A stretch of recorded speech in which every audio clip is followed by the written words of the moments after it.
Alrighty, welcome to the Adobe Premiere Pro crash course. I guess that's what I'm calling this video. So I guess to get started, this is your project page. This is gonna have everything you need in terms of where your projects are and whatnot.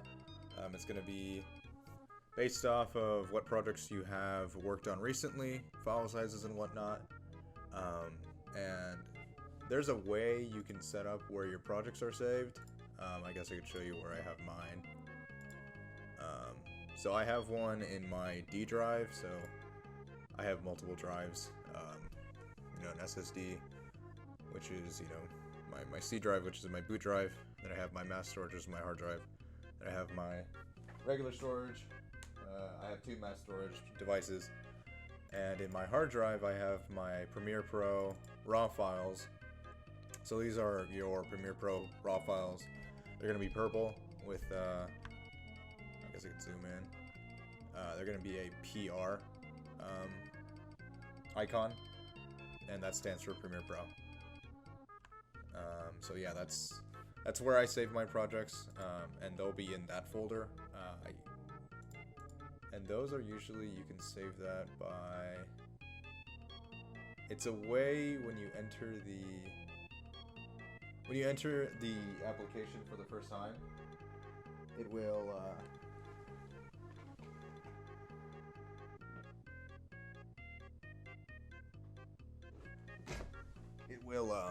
continue from where that is. So I guess to start off with this video, let's just say you want to make a new project. So yeah, when you start a new project, it's right here. So location, this is where your raw files will be stored. So like I said, I showed you, so Windows E. And if you ever want to know like shortcuts for Windows, for File Explorer, which is where your folders are saved, you can click the Windows button and press E, and that'll bring up your Windows Explorer. So your location, that's going to be where your raw files are. Your project file is going to be saved. And here you're just going to name this, whatever you're making your video. I'm going to call this one test. Actually, just editing, testing. Everything else you don't really need to change. You just name it and then you're good. And that'll take a while to load. So this is your primary workstation, I guess, is what you could label it as. So right here, this is your, depends on, okay, so there are windows, I guess they're called workspaces. There are workspaces up above in this ribbon. I usually keep it on effects or editing. Editing means you're gonna have, I guess let's pull in some raw files here. Let's get in some Elden Ring footage, I guess. So when you pull up your project, you can double click it, and in the editing window workspace, this is where I mostly work in when I want to just watch videos before I do anything. There will always be this, once you double click on the project file, or excuse me, the video file that you are bringing in, or whatever, because in Premiere you can bring in video files, photo files, sometimes GIFs as well, but I mostly deal with videos and images. So let's just do this monkey GIF. So anytime you double click on anything in this kind of just localized hub for files, raw files, it'll always show up in the editing tab in the left corner on the workspace. Even in the effects tab as well. It'll be, it's right there. It'll pretty much bring up the same thing. This is called your source file, and you can kind of just see how long the video plays for, or how long whatever the media is. And to, I guess just to get into the thick of things, to finally make your quote-unquote editing workplace, you drag in this, whatever you want, into this create sequence right here, drop media. And I will note that when you are working in let's say any kind of video production or just anything really, you always want to put in your video before you put in like an image or whatnot, because if you put in, let's say, this monkey gif, it's gonna say this clip does not match the sequence settings. Change sequence settings to match. Essentially, what that is saying is that your original aspect ratio, which this was a recording in like 1920 by 1080, is not going to match this aspect ratio, which is, this is probably like a 900 by 300, but that just, you know, I'm just throwing out numbers right there. This raw file that you put into this sequence will not match this. So you always want to put in your video file before you put in anything else. That way your aspect ratio is matched to what you actually want. So let's say, you know, this is a 1920 by 1080, you know, workspace, or a video. You want your video to output into 1920 by 1080. So I hope that makes sense. If not, you can go ahead and put that in the comments. Say, you know, hey, could you explain this a little bit better? And right here, what I'm doing, when this stuff is, when I click and this stuff becomes highlighted, this little workstation, that just means that I'm working actively in this window. So I can drag this along the side to make this bigger or smaller as needed. I kind of keep it as a default size, but it just depends on what your workflow is, what your kind of monitor you're using and whatnot. I'll explain what each of these stuff means right here. So these two panels are going to look similar, especially when you're in the editing and or effects tab. It's essentially just going to be what you're looking at, how long. So I'll just go from left to right. So this is your playback head position. That's where the blue, you know, kind of like mark thing is. That'll tell you exactly where in the video you are. So this right here is a time code, as we call it. So you can just type in, like, you know, if you know you want to go to 5:11, I guess, you can go exactly to where 5:11 is in that video. This fit right here is how the video kind of looks in that workstation, in that workplace. I mostly always have it to fit. That way I know exactly what I'm looking at all times and how it will, you know, show up on the, you know, video itself. You can set it up to 10, you know, 400 if you really want to. And this will just, it all depends on how you want to, you know, edit your videos and whatnot. Full, I guess this is another thing. Right in the middle, you have from left to right, this is called drag video. So if you just purely want video output with no sound, you can get that.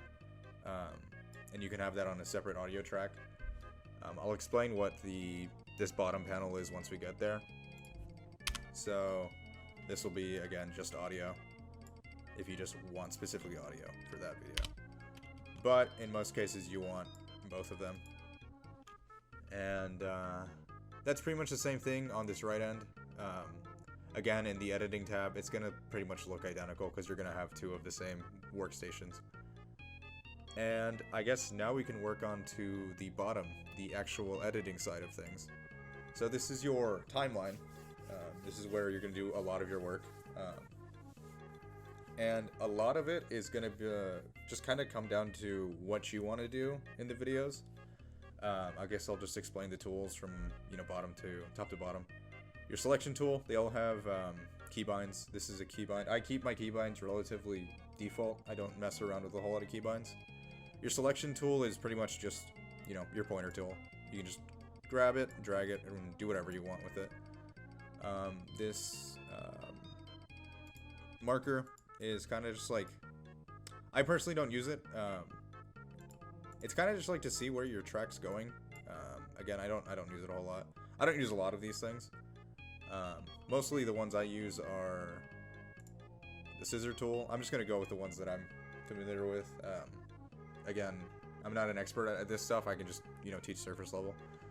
So if you have questions or concerns about anything else about that I don't cover, you could probably, you know, find other YouTube videos or you know, do some own Google searching, because a lot of this will come down to what you want to do in the software and how much you're willing to learn, because I've been doing this for 5 years. I've been editing for 5 years, and I'm no expert. I've been working in Premiere Pro, Final Cut Pro, Final Cut Pro X, the Apple one, DaVinci Resolve, a little bit of OpenShot, a little bit of iMovie. So I'm pretty versed in, editing as a whole, but I'm no expert by any stretch of the imagination. So I'll be teaching what I know. This is your razor tool. This is probably one of the most important tools that you'll use when it comes to editing. So you can see right here in the video, I kind of have just some space where there's nothing happening and it's just purely, my desktop, because I'm setting up my recording. And this is probably like a thing that'll happen a lot when, you're recording gameplay and whatnot and trying to get your stream to output to the right thing. You can use this razor tool to just cut it, just delete that part. So what I did is press C or, press the razor tool over here, and you just click wherever you have on your timeline where you want to cut. Then you go back to your selection tool, so I'll just click it for this sanity check. Click on the clip that you do not want anymore, click the backspace button or delete key, and that'll delete that entirely from the video, from the timeline. It'll of course still be in the raw footage, but from the timeline itself it'll be gone. So now we have it just where it starts exactly, right here. Let's just say, again, there's black space right there, so just get rid of that. And now the clip starts exactly where gameplay starts. And you can either drag this back to the beginning of the timeline, where it starts at 00, or you could do, where you see this white bar, you can click delete, and it'll just take it to you, like automatically. So, you're going to be seeing a lot of these video, V1, V2, V3. These are your video layers. Your first layer will be, of course, your primary video. Think of these like, they're just essentially layers. So if I put monkey above video layer 1, it goes into like a linear thing. So video 2 will be above video 1. Video 3 will be above video 2. So let's just say I pull in another image. Let's just say for context I'll use this picture of Chopper crying. So video layer 3, is going to be above video layer 2 now, and vice versa. So just take this out for tutorial sake. And then audio track. This is audio track 1, 2, 3, and don't worry about the numbering. It's not like you have a specific limitation on how many video layers or how many audio layers you have. You can have as many audio layers and video layers as your heart desires. It just depends on your CPU and how much workload you actually want to put on your computer and whatnot. So another really useful tool that you can do is, this is kind of hard to look at, just a blue bar and a blue like audio track. So above is the video track that's going to be labeled whatever. This is 2022-608, so this is essentially the timestamp or the time date of which the video was recorded, and the video file. Most of the times, Premiere mostly wants to work in .mp4 for raw footage. I personally only work in .mp4, so that's why I'm saying that Premiere mostly works in .mp4. Same goes with like .mp3s. I think you can do .waves, .avis. All that stuff could be, accepted into Premiere, but I'm working off personal experience. So again, that's, that's all just me. So another way you can look at this timeline and make it easier to look is if you double click on wherever video layer you're working on, like double click in this black area, and that'll expand this to make this bigger. I personally don't do it a lot on video. I do it a lot on audio tracks, because this is kind of hard to read. Once you get down into editing and do it basically, once you get more acclimated with video editing, you're going to start to learn how to read audio files and audio wavelengths. And a really easy way to do that is by double clicking in the black area and expanding this audio track. So essentially, this all comes down to practice. That's all editing is. It's just repetition, making sure that you're doing things right.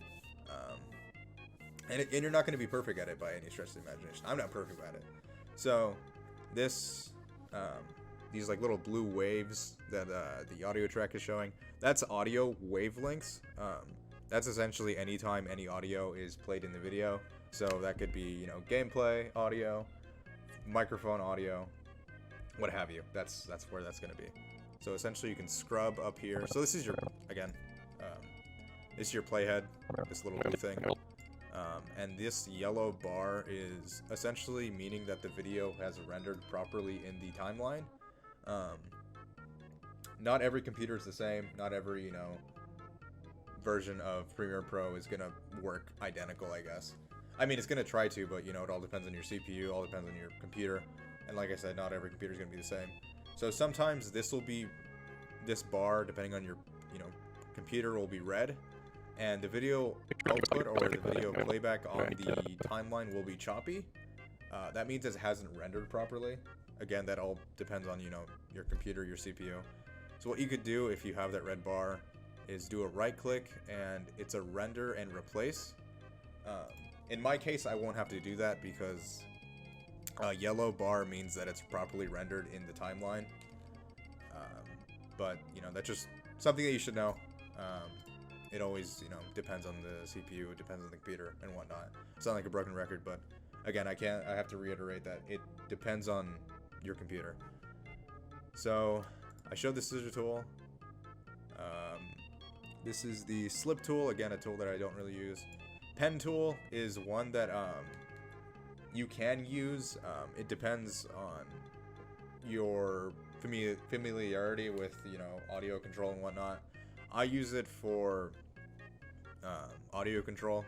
So let's say I want to have this audio wavelength start at, you know, a bit quieter and then slowly raise up. This is more of a, I guess, a more expert kind of thing. It's not really too complicated, but there's an easier way to do this without using the pen tool. But for example's sake, let's say I wanted to have this audio, you know, start out quiet and then slowly gain back to a normal, you know, volume. So what I did is I clicked the pen tool at the top, at the beginning of the clip, and I just put it at a random part of the clip. You can, you know, finagle and find a better place for it, you know, at your own expense, at your own, you know, choice. I don't want to say expense. So let's just bring this down. This is with our selection tool. We have this little blue dot. That's where your, you know, pen tool, that's when it becomes a blue dot in the pen tool, that means you have the pen segment selected. So let's drag this down. This is going to be at every clip, every audio file will, once inserted into the timeline, will be at 0.0 decibels. This is your pretty much normal flat rate. It's not going to be too quiet, too loud. Well, I guess it's going to be dependent on, you know, how loud you record your software. But this is pretty much Premiere Pro's flat line. You know, I haven't altered anything to it. It's its default. 0 is its default. So when you click on the little blue dot, you can drag it down, and you can see the number. I don't know how well that's going to show up on the recording. I could probably go and post and zoom in on it. You can see respectively that it'll, you know, increase up and down. If I went down, it'd go negative decibels, which is less. And then if I go up, it'll be 8.3 decibels, which is higher. So let's just say for our example's sake, I want to take it down to negative 14.9.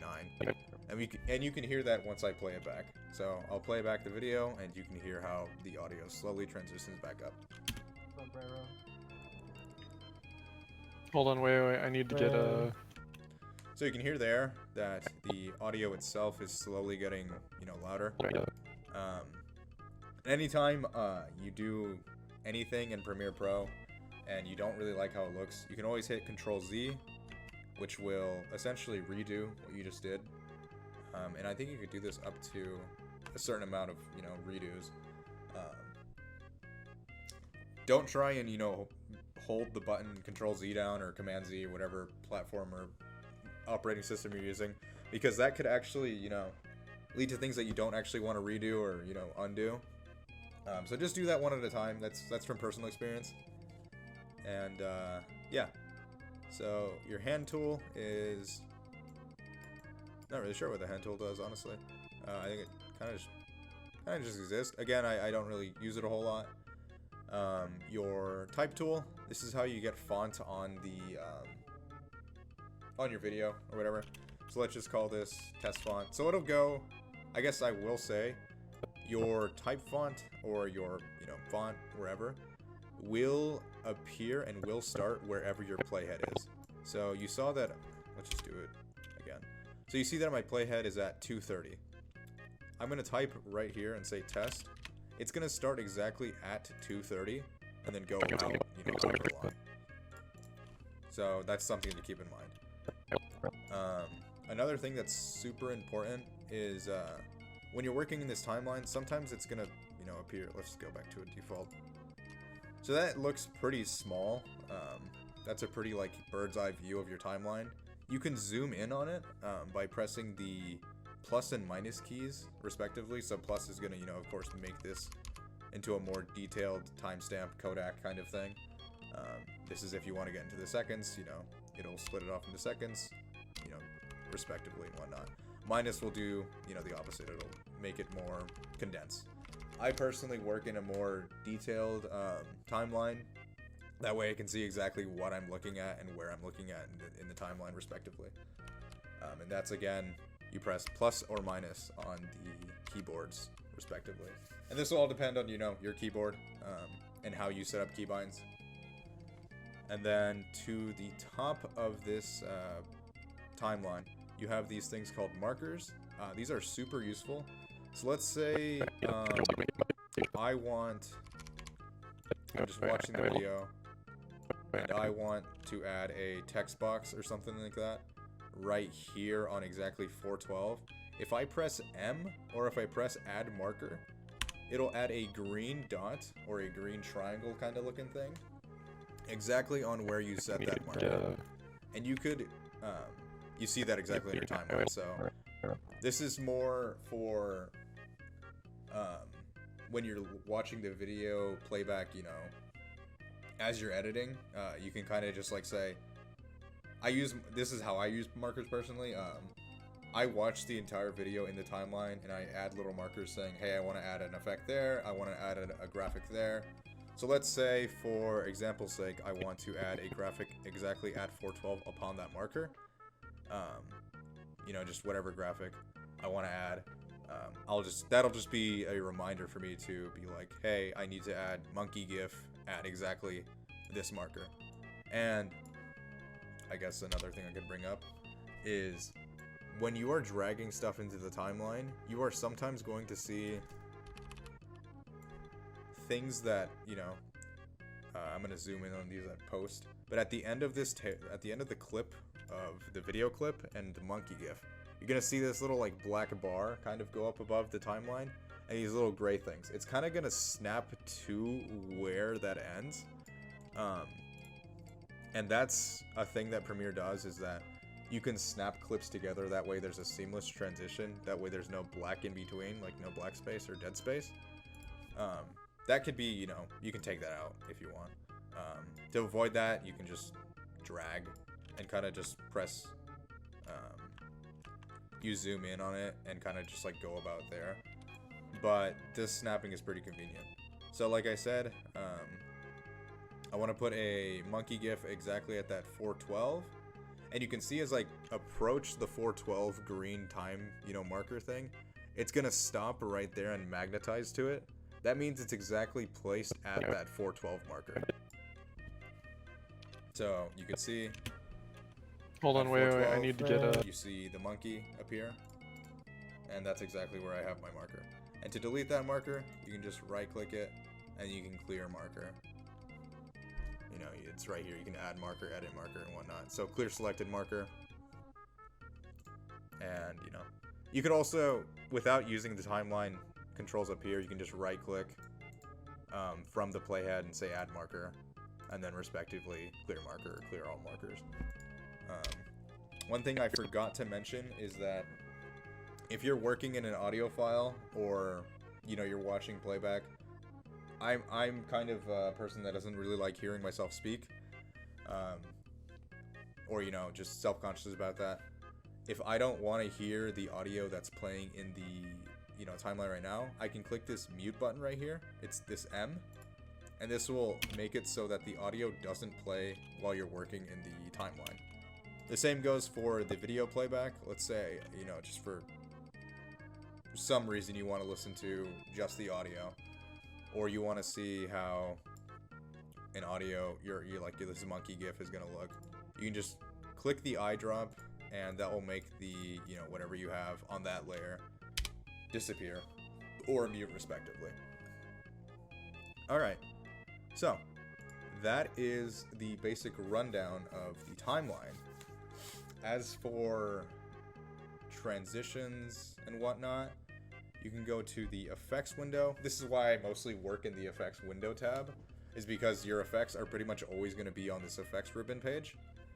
So this seems like a lot, and it is a lot.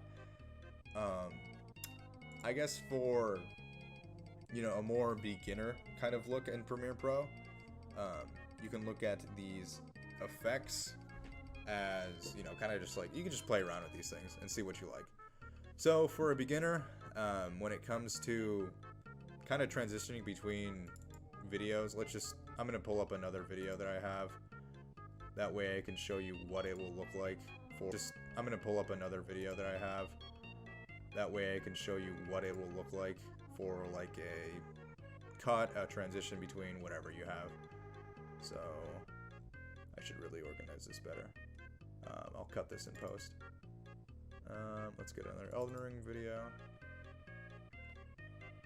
Alright, so at the beginning, let's say you have, you know, whatever your intro is for your channel, like super cool dubstep, insert gaming channel here kind of thing, and you want to have a transition between them. You can go to this thing called video transitions, and you can either do, you know, just choose from any of these. Let's just say for this example, we'll use cube spin. It'll look something like that. That way it's, you know, kind of just creative. And to add that, I'll just explain it in detail. Again, this is, anytime you add any like 3D, I'll add that. Anytime you add any 3D like motion effects into your Premiere Pro, it'll have to be like rendered and replaced properly because it's a 3D animation essentially. So one that I use personally is a dissolve into like a dip to black. And to add that, all you have to do is grab it from here, and your selection hand will become like this fist thing. And you'll just, you know, you can add it wherever you need it. So let's move this over here. So we have a dip to black, and I want it at that beginning of that playhead. And again, just move it back, and sombrero. So you'll have it dip into, you know, sombrero, the video itself. And to extend this, or, you know, make this smaller, you can go use your selection tool, and this will become a sort of like red bar, and this is your duration bar for your effect. So let's say I want to make this a really big dip. Sombrero. You can have it that big. And for sanity's sake, I'm gonna mute the track. That way you can actually just see what I'm doing before, you know, without hearing the audio. I'll unmute it when I do audio effects and whatnot, and volume controls. So to make it shorter, you just do it like that. And I believe you can go as short as you want, but that'll just be, you know, kind of pointless. But that's how you do it. And if you want to delete it, you just click on the dip 2, and it'll turn into a white dip 2. Just click delete. And for a more basic transition between videos, that way there isn't such a jarring cut, you can set the dip to black or whatever you have, transition in between this. Sometimes there'll be an error, but it should just work. So what I did is grab our, let's say, I'm going to use a dip to white for this one. So dip to white, it'll become right in between two clips. It'll kind of look like this, where it has the effect kind of yellowed or oranged out in between those two clips. It'll say insufficient media sometimes. This transition will contain repeated frames. That's fine. In most cases, it'll just look fine. It depends on how long the video is, how long, you know, the difference between videos are. So it's it's something you shouldn't worry about. So you can just click OK. And we can just watch this, and then we can see the transition in effect. So you see that transition became, pretty seamless, and you can just respectively make that longer or shorter. So that way, I'll just play it again. Now it's just, you don't have such an abrupt cut between those videos, and that's a pretty basic rundown of transitions. A lot of these are, dissolves are pretty common. You can do a morph cut, which is, I've never really seen that before, but it'll analyze the background. It'll do a thing in the background, that's why I don't really use it a whole lot. I use pretty much a dip to black or a dip to white. Same thing for film dissolve. It'll just kind of it just transitions at the end of the day. Cross dissolve, additive dissolve. All these have cool names. They all do the same thing. They all transition. So it depends on what you want. Page peel. Kind of start these at the end or whatnot. And you can add these in between clips and at the start and end of clips. So let's do a wipe. Let's do a gradient wipe at the end of this clip. These are all customization stuff. So at the end of this video, let's just say I went up, and that's a gradient transition or outro, I guess. And that is your basic rundowns for transitions. Again, if you have any questions, feel free to add some in the comments, and I will, answer your questions for that. So that's transitions. And I guess we can finally get into effects controls. So I'm gonna reset my workspace. So let's reset, save the layout. So this is how, what I did there is I clicked on here, reset to save layout. I mess around with layouts a lot, mostly because it depends on what I'm working on. Sometimes I need one window to be bigger, one time I need to be another window bigger. When I click reset to save loadout, this is its default, preset. So your editing tab, your workstations are going to be all, back to how they were. So, effects controls. You see up here, right here, where it says Source 2022. This is, again, you just looking at your raw video footage. The audio clip mixer is pretty much just looking at audio. Luminetry scopes is color. I am no color expert by any stretch of the imagination. I do very little color correction. That is a field and a half that I am not familiar with. You'll be working in effects controls. Effects controls is essentially, you can manipulate the video to your needs. So let's say this video is a little too big. It's fine right now, but for this example's sake, let's say it's too big. Your default scale is 100%. This is percent scale.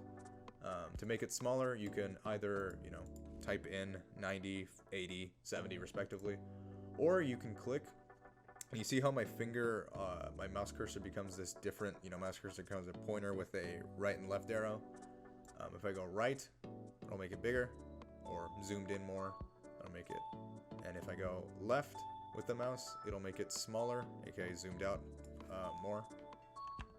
So that's how you increase the scale or decrease the scale respectively. The position is according to X, Y. So X is your, horizontal. Y is your vertical. And it's similar to scale where you can change it with the mouse cursor or you can type it in. Rotation is pretty similar. It's just spin or, rotate. Uniform scale, I always want to click that. That way it's pretty much going to stay in line to where it is and not really become all, unpaired and whatnot. You can click on the motion itself to kind of, click and drag wherever you need it. I personally don't do that because it just gets confusing. I'll just do everything one-on-one. Opacity, I guess anchor point is more kind of just moving, side to side. Anti-flicker is something I don't really mess with. I've never really known what it is. Opacity is how visible your video is. So, if you want it to be transparent. So let's say for an example, I'm going to say for an example a lot, so bear in mind with that. I want monkey clip to be right here where this audio file starts so I can see on my playhead. But that monkey is a little annoying. I don't like this monkey. So I'm going to make him 70% opacity. You see how it's slowly making him more, like, less and less visible? Let's just have a little hidden monkey in the video. So we can have 20%, and let's move him around with scale and, you know, motion. For sanity's sake, I will just, you know, move him around with this. Let's have him in the corner. 10%. We can, you know, you can even go lower to, like, I think 0 is the lowest you can go, because that's just gone. So like 1, so you can barely see that, right? It's just a little watermark fella. So yeah, that's opacity. Another thing you see in FX control is your volume level. This is your volume dial. Right here on these time, you know, stopwatches, these are your keyframes. By default, they're going to be selected. I normally turn these off. Mostly because, like I said, there's times where I want to work with the pen tool, and I want to make it, you know, start slowly, and then, you know, the audio starts slow, or low, and then go to high. I add my own manual keyframes, so right here, this little diamond looking thing, I'm going to zoom in on this in post. This is called an add and remove keyframe. So if I click a keyframe, it's basically the pen tool, just in FX controls. So I add a keyframe right there, it's going to be at that beginning, and then I add another keyframe right here. And at this keyframe, you want to make sure that you're at the keyframe that you selected. And to do that, you can basically go from here to here. It'll just make sure that you're going exactly to that keyframe. So let's say at this keyframe level, I want it to be at negative. So your audio will be in decibels. I don't know what decibel stands for. It's just a unit of volume, you know, measurement of volume. So 0 decibels, as I said, is that base level, that default. If you want to go lower, let's go negative 10. And then I go to that next keyframe. I want it at, let's say it was a little too quiet. I want to go 2 decibels. So let's play it back, and you can see how that'll slowly progress to the decibels that you want. Sombrero. So I have this keyframe selected. So let's go negative 2. And then next keyframe, I want it at negative, or 10. Okay, it's not adding it. Hold on. So let's add a keyframe right here. Let's add a negative 2 decibel right here. And then we add another keyframe right here. So pretty much you're going to want a toggle animation here. You're going to want that stopwatch. And we're going to put 3 decibels, or 2 decibels. So you're going to see this number change as we click the play button. Sombrero. You're going to see it's going to get progressively lower. Hold on, wait. So that's how you add it's a pretty simple way of making like a audio transition, I guess, and making, you know, your audio not abruptly start and kind of just like easing the audience into it. And that's a pretty easy way of doing it. You can add as many keyframes as you want. So let's say at the end of this clip, I want it to dip out. You can use this, or there's another tool that you can use. This also keyframe stuff. You could also use a different effect. There are audio effects in Premiere as well. They're called right here, or audio transitions. So there's crossfades, which, you know, these are going to be... Sombrero. These are going to be things where it slowly makes the audio start up, you know, quieter. Exponential fade is a way you can end a video. So let's say you have like a music thing ending at your title card. Exponential fade will make it so that your audio track will fade out. So I guess I'll make sure I'll have a track with audio. So I grab that and go right here. So this will start. So you see that this audio is pretty, you know, loud. No, not in OBS. I'll extend this out, that way it can So you hear the audio, You can just mute it afterwards, can't you? No, not OBS.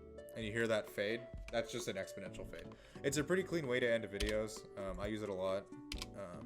I use it a lot in tandem with an exponential fade, so I guess I'll show you what it looks like. So if I wanted to end the video like right there, I'd do an exponential fade, and then dip to black. And just match it up right there.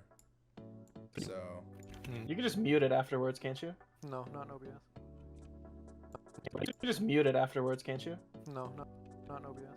so you see how it just, you know, the video audio slows or lowers in pitch or lowers in volume, and then it'll dip out.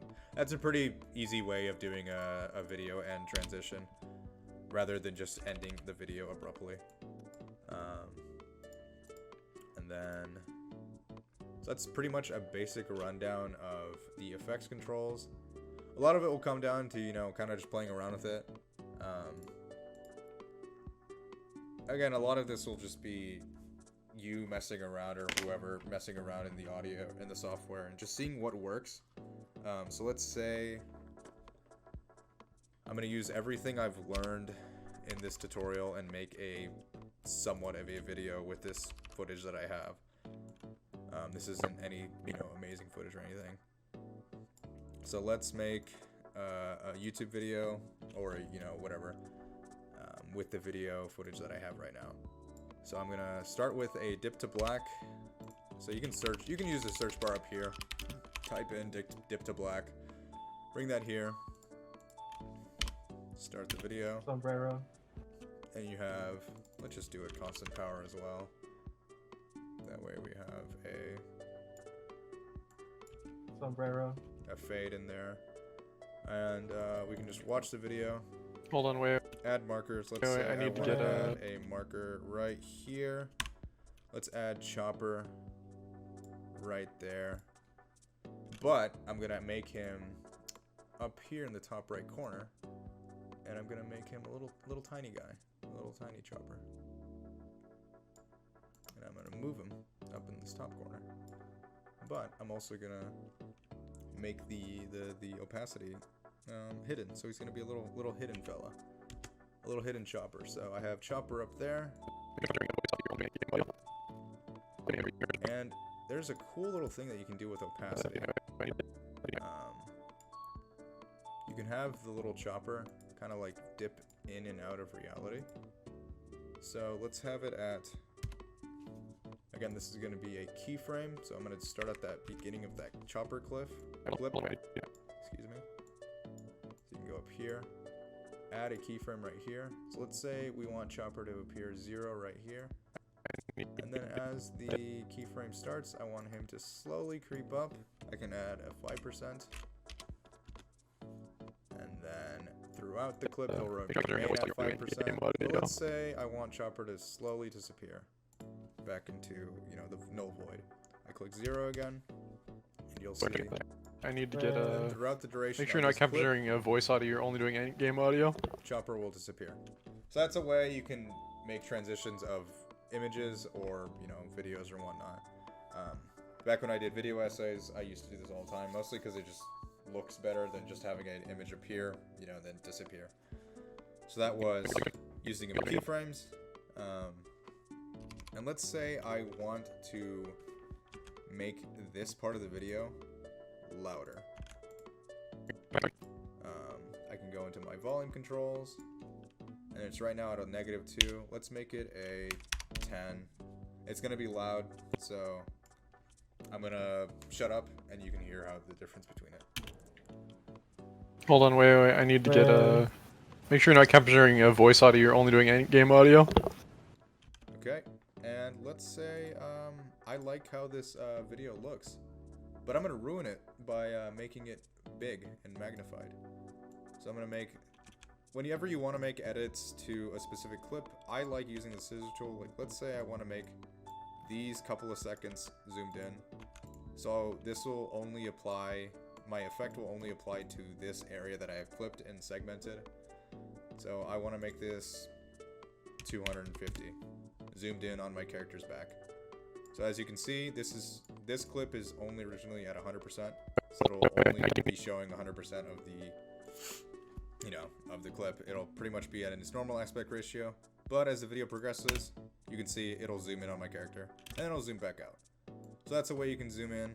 And then let's say I don't like how, the video looks. I'm gonna go 50%. And so it's just respectively, you can see that change in aspect ratio. And now I have done the basic edits for a video. I want to end this video, so I'll do a dip to black. Make sure I have,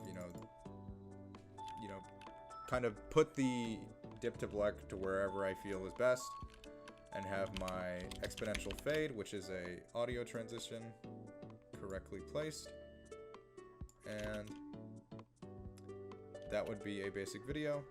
And to kind of run through each clip to see what you've been doing, you can hit up and down on the arrow keys. Up will take it to the beginning of whatever clip you have, or near to. Down will take it to the tail end of that clip. So it'll kind of just be an easy way to see from which clip you have, it'll go from where you have scissors at, where you've cut at. So this will go to the beginning, let's go to the end, and respectively,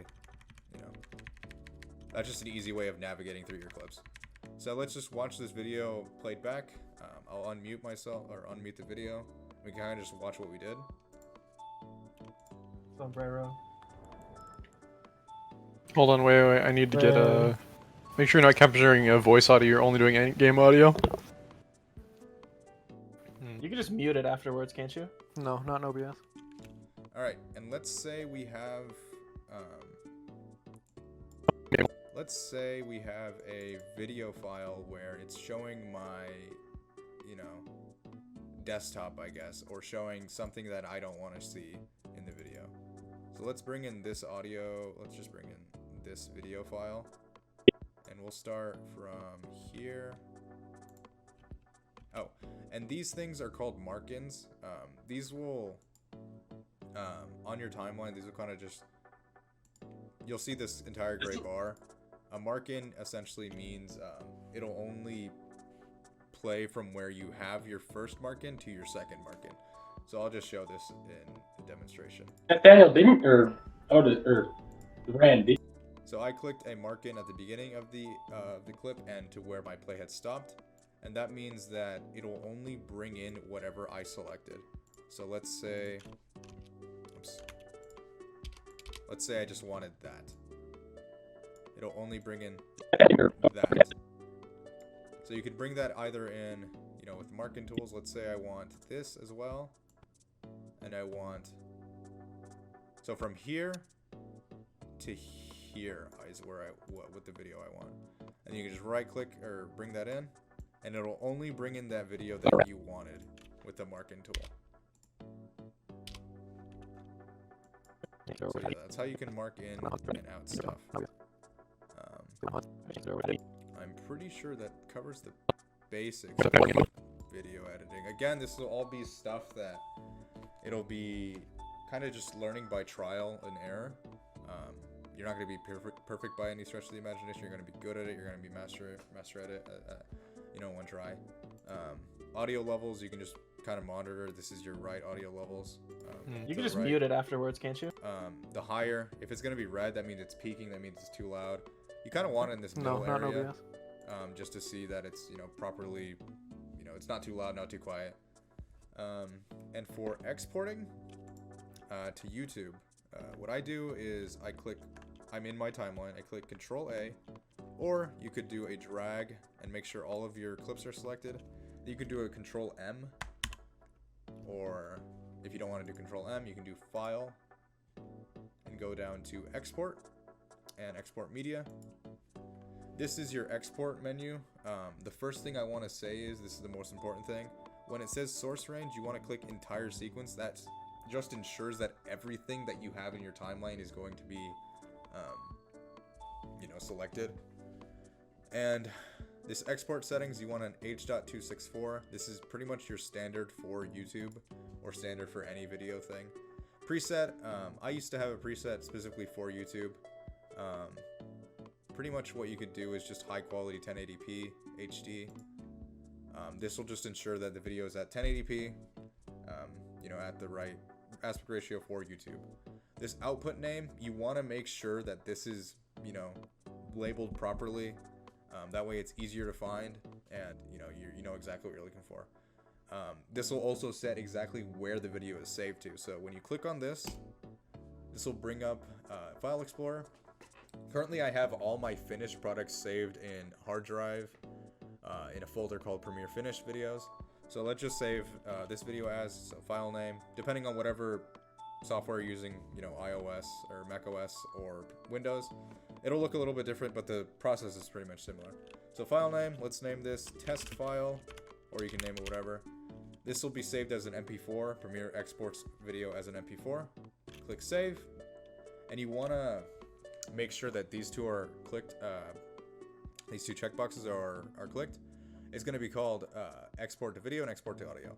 So export video is meaning that you're going to get the actual video exported. Export audio is going to be, you know, audio is going to be exported. Effects you don't really need to mess with. I don't mess with a whole lot of this stuff with this. I used to. You're gonna get away with preset high quality 1080p. Another thing that I like using is use maximum render quality. This will take more time to export your video, but it'll just ensure that the video is at the highest quality it can. Once you're done with that, you can just click export, and this will just export your video. And it'll say down here, your video is finished exporting successfully, and it'll say where it's saved to. This is just your events, what you've done. And that's the basic rundown of a video, like editing a video. Again, if you have any questions regarding that, anything that I've taught today, you can leave that down in the comments. Kind of give me suggestions of what I can do next for a video, what you guys want to see. I'm going to do the next part of this tutorial will be running through how to export a video onto YouTube, because that's what someone asked me for. So here we're going to bring in a YouTube page. So for YouTube, we're going to bring in create, upload. I'm not actually going to upload my video. I'm just going to run through the basics. So select files. You're going to want to go to wherever you have your video saved. So hard drive. You know, I have mine in Premiere Finished Videos. And let's say I wanted to upload our test file that we used. So I double click that. And this will take me to descriptions, thumbnails. You know, you can make your thumbnails whatever. This will be, there's a stipulation for YouTube thumbnails. I forget what the actual size is. Let's just say I want to use this picture of Chopper as a thumbnail. That'll show, you know, what you're looking at.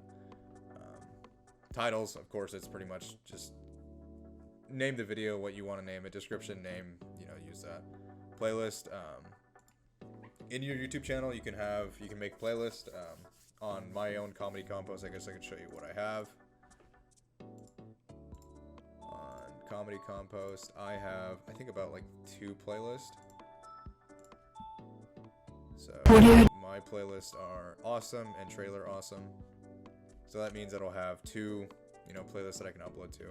This will mean when you click playlist, it'll add it to whatever playlist you have saved.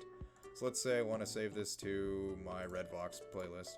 That means it'll be uploaded to YouTube specifically, and it will also be in that playlist folder. This is more for monetization. Audience is, when you have swear words in it, you want to click no, it is not made for kids. Age restriction, you want to make it age restricted.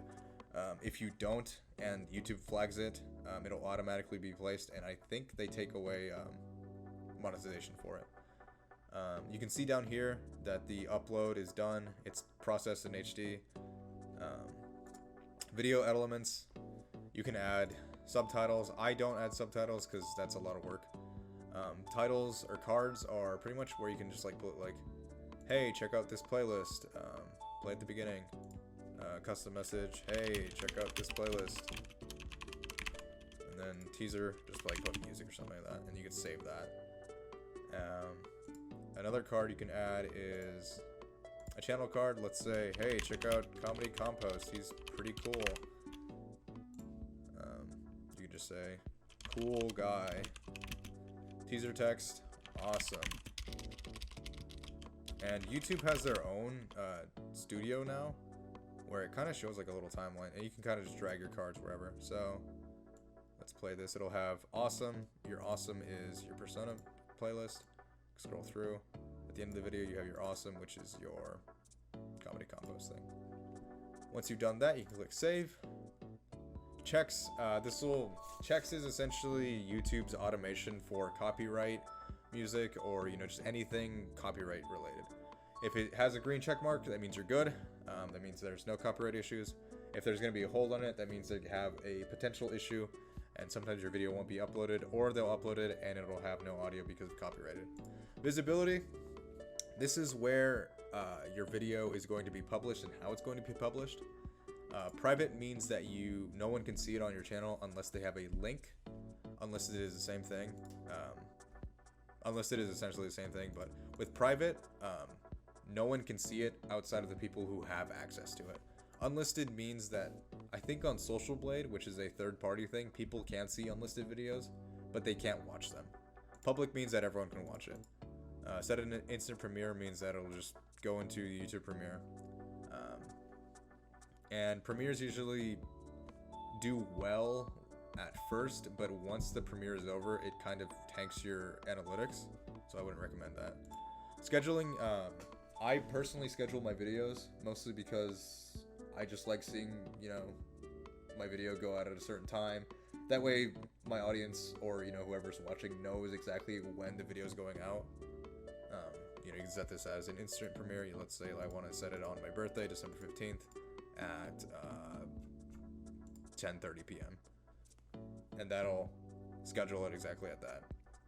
And you click schedule and you should be good to go.